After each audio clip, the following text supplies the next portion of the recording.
किस वर्ष भारत सरकार के अधिनियम 1935 के प्रावधानों के अनुसार भारत का संघीय न्यायालय की स्थापना की गई? तो 1937 में 1 अक्टूबर 1937 को की गई। निम्न राज्यों में से किस राज्य का भारत में जूट उत्पादन का प्रतिशत सबसे ज़्यादा है? तो पश्चिम बंगाल का है। भारतीय संविधान के व्याख्या कानून द्वारा स्थापित प्रक्रिया की अवधारणा से ली गई है। तो कानून द्वारा स्थापित प्रक्रिया की अवधारणा जापान के संविधान से ली गई। वर्षा को मापने के लिए किस उपकरण का उपयोग किया जाता है? तो रेंज गेज का प्रयोग किया जाता है, जिसमें वर्षा के पानी को इकट्ठा करने के लिए शीर्ष पर एक फनल के साथ मापने वाला सिलेंडर होता है। पाइनोमीटर जो होता है वो सौर किरण को नापा जाता है। सौर किरणों को नापा जाता है, सौर किरणों को। और एनेमोमीटर नापा जाता है पृथ्वी पर चलने वाली वायु को। पृथ्वी पर चलने वाली वायु वायु किसके आवर्त नियम के संशोधित कर आधुनिक आवर्त सारणी के आधार के रूप में परमाणु क्रमांक का अपनाया गया है? तो अपनाया गया है दिमित्री मेंडलीव को अभ्यारण्यों के अंदर मानव चरने की अनुमति, जो पशुधन के लिए संक्रामक रोगों को विरुद्ध टीकाकरण के तहत अधिनिर्दिष्ट है। तो वन्य जीव संरक्षण अधिनियम 1972 की धारा 33A के तहत 33 के अंतर्गत निम्न में से किस देश को पहले सीलोन कहा जाता था? तो सीलोन कहा जाता था श्रीलंका को। निम्नलिखित में से कौन सी विषाणु से स्वाइन फ्लू होता है? तो H1N1 से होता है। गैस्ट्रोनीमिस मांसपेशियां मानव शरीर के किस भाग में स्थित है? तो ये है निचली टांग में। 1912 के महाद्वीपीय विस्थापना सिद्धांत का प्रस्ताव किसने रखा है? तो 1912 के महाद्वीपीय विस्थापना सिद्धांत का प्रस्ताव रखा है वैगनर ने, अल्फ्रेड वैगनर ने। महाद्वीपीय विस्थापना सिद्धांत का प्रस्ताव रखा था अल्फ्रेड वैगनर ने। निम्नलिखित में से किस अंतर्राष्ट्रीय संगठन ने मानव और जैव मंडल कार्यक्रम मैन एंड द बायोस्फीयर का शुभारंभ किया? यूनेस्को ने किया। मुंडा भाषा समूह से संबंधित है। तो मुंडा भाषा समूह संबंधित है ऑस्ट्रो एशियाई से। इस्लाम का पालन करने वाले लोगों द्वारा कितने आस्था का स्तंभ स्वीकार किया? तो स्वीकार किया गया 5। निम्नलिखित में से कौन सा संसद द्वारा बनाए गए कानूनों का हद के संदर्भ में सही है?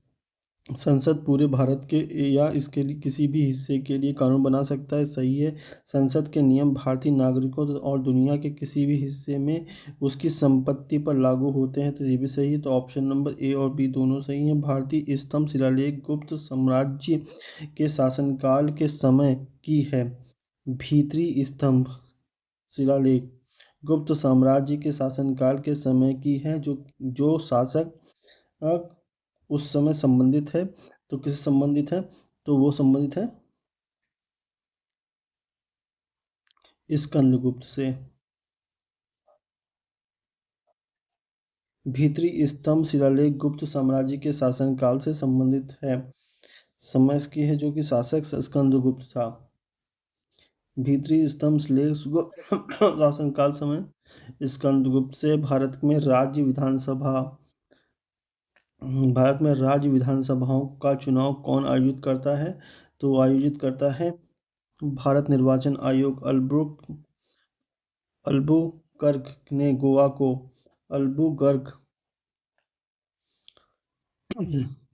अल्बुकर्क ने गोवा से अधिग्रहित किया था। तो वो क्या किया था अधिकृत? बीजापुर के सुल्तान अल्बुबुर्क ने गोवा को बीजापुर के सुल्तान से अधिकृत किया था। अल्बू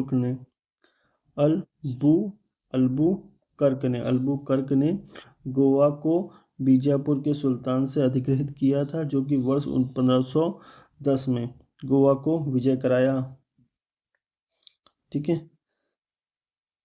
अपील के उच्चतम न्यायालय के रूप में किस संगठन को भारत के उच्चतम न्यायालय द्वारा प्रतिस्थापित किया गया था? अपील के उच्चतम न्यायालय के रूप में किस संगठन को भारत के उच्चतम न्यायालय द्वारा प्रतिस्थापित किया गया था?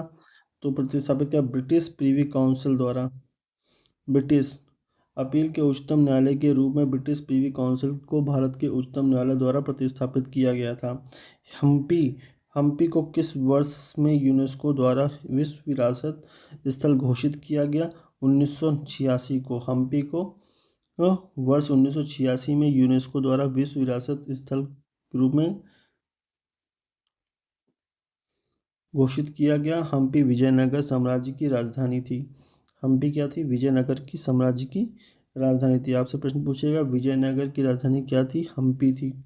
भारत में कितने बार वित्तीय आपातकाल घोषित किए गए हैं? तो भारत में अभी तक शून्य। भारत में वित्तीय आपातकाल आज तक नहीं लगाया गया है। वित्तीय आपात की उद्घोषणा संविधान के अनुच्छेद 360 के तहत राष्ट्रपति द्वारा तब की जाती है जब उसे विश्वास हो जाते हैं कि इस स्थिति में विद्यमान है ऐसी स्थिति विद्यमान है जिसके कारण भारत के वित्तीय स्थायित्व या साख को खतरा है। ठीक है।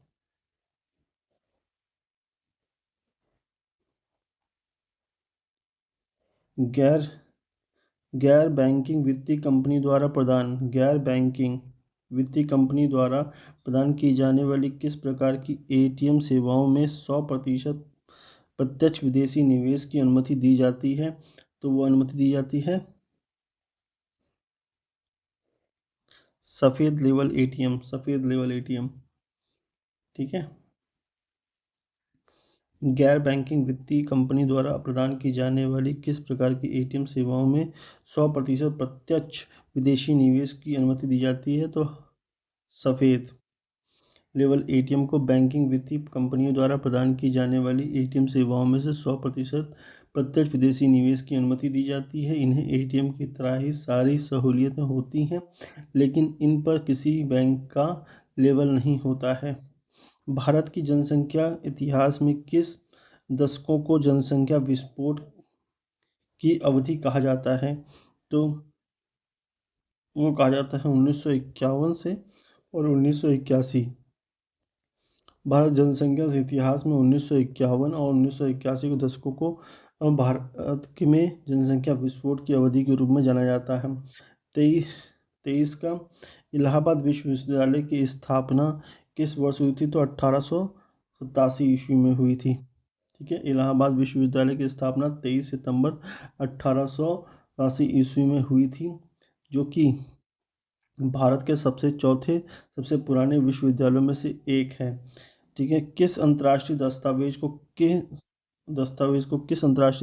को सभी मानव जाति के लिए अंतर्राष्ट्रीय मैग्ना कार्टा कहा जाता है? अंतर्राष्ट्रीय मैग्ना कार्टा कहा जाता है मानवाधिकारों का सार्वभौमिक भौम घोषणा पत्र। निम्नलिखित में से किस संगठन ने सामान्य डेटा संरक्षण विनिमय का मसौदा तैयार किया? निम्नलिखित में से किस संगठन ने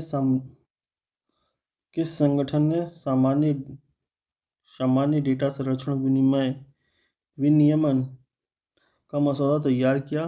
तो वो तैयार किया यूरोपीय संघ ने। किस संवैधानिक संस्था को भारत में राजकोषीय संघवाद का संतुलन चक्र बैलेंसिंग व्हील माना जाता है? तो माना जाता है वित्त आयोग को।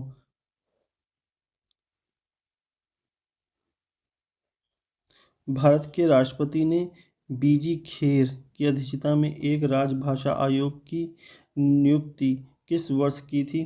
तो राजभाषा आयोग की नियुक्ति बीजी खेर की अध्यक्षता में की गई थी 1955 में। 1955 में बीजी खेर की अध्यक्षता में राजभाषा आयोग का गठन किया गया था। आयोग ने हिंदी को प्रमुख राजभाषा और अंग्रेजी को केंद्रीय राजभाषा के रूप में बनाए जा रखने की सिफारिश की थी। किसने की थी? बीजी खेर ने की थी। जल संरक्षण एवं प्रबंधन का प्रथम संसदीय मंच कब गठित किया गया? जल संरक्षण और एवं प्रबंधन का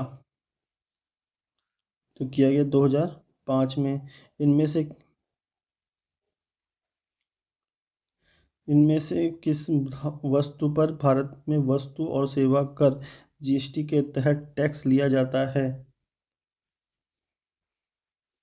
सोने के आभूषण पर जीएसटी के तहत टैक्स लिया जाता है, जबकि कुछ वस्तुओं पर जीएसटी से बाहर रखी गई हैं। सीएनजी, शराब, पेट्रोल।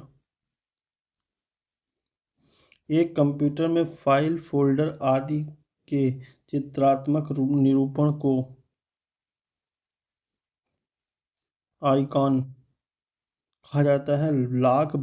बहोसी लाख बहोसी पक्षी अभयारण्य किस राज्य में स्थित है?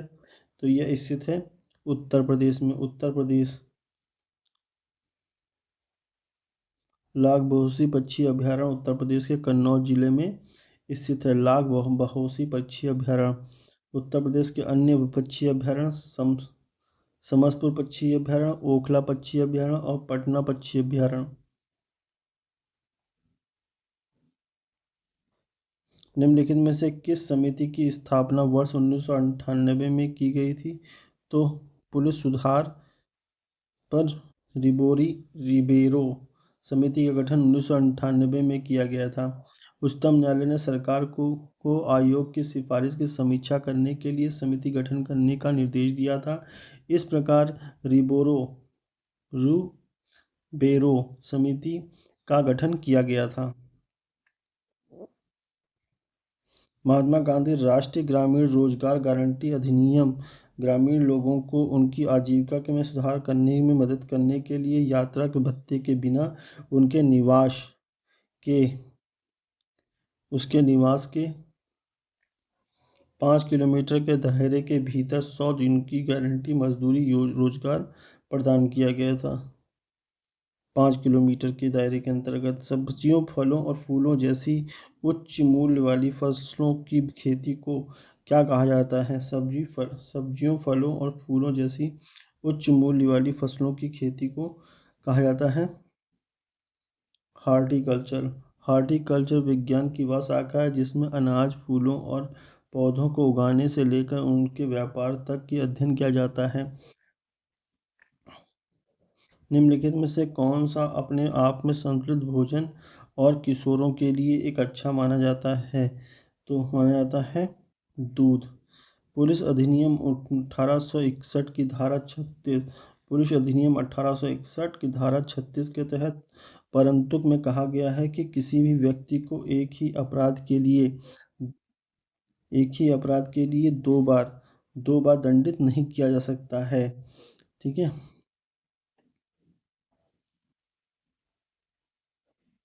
11 अप्रैल का दिन किस रूप में मनाया जाता है? तो 11 अप्रैल का दिन राष्ट्रीय पालतू पशु दिवस के रूप में मनाया जाता है। 11 अप्रैल का दिन किस रूप में मनाया जाता है? राष्ट्रीय पालतू दिवस के रूप में मनाया जाता है। 11 अप्रैल भारतीय सशस्त्र बल झंडा दिवस। 7 दिसंबर भ्रष्टाचार के विरुद्ध अंतर्राष्ट्रीय दिवस। तो ये मनाया जाता है 9 दिसंबर। अंतर्राष्ट्रीय पशु अधिकार दिवस 10 दिसंबर। फरवरी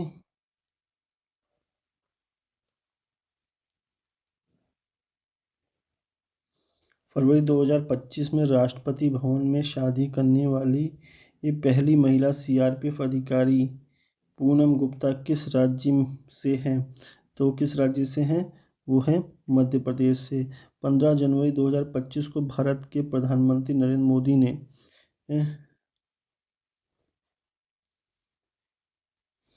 15 जनवरी 2025 को भारत के प्रधानमंत्री मोदी जी ने कहाँ पर 2 नौसैनिक जहाज और एक पनडुब्बी राष्ट्र को समर्पित किया?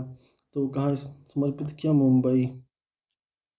हाल ही में भारत सरकार ने छोटे किसानों को सशक्त बनाने के लिए कितना किसान उत्पादन संगठन हाल ही में भारत सरकार ने छोटे किसानों को सशक्त बनाने के लिए कितना किसान उत्पादक संगठन एफपीओ लॉन्च किया था? तो लॉन्च किया था 10,000। सरकार ने छोटे और सीमांत किसानों को सशक्त बनाने के लिए 10,000 किसान उत्पादक संगठन एफपीओ लॉन्च किया। यह छोटे और सीमांत किसानों को उनकी सामूहिक सौदेबाजी की शक्ति को मजबूत करके उनके बाजार पहुंच में सुधार करके उन्हें सशक्त बनाना था।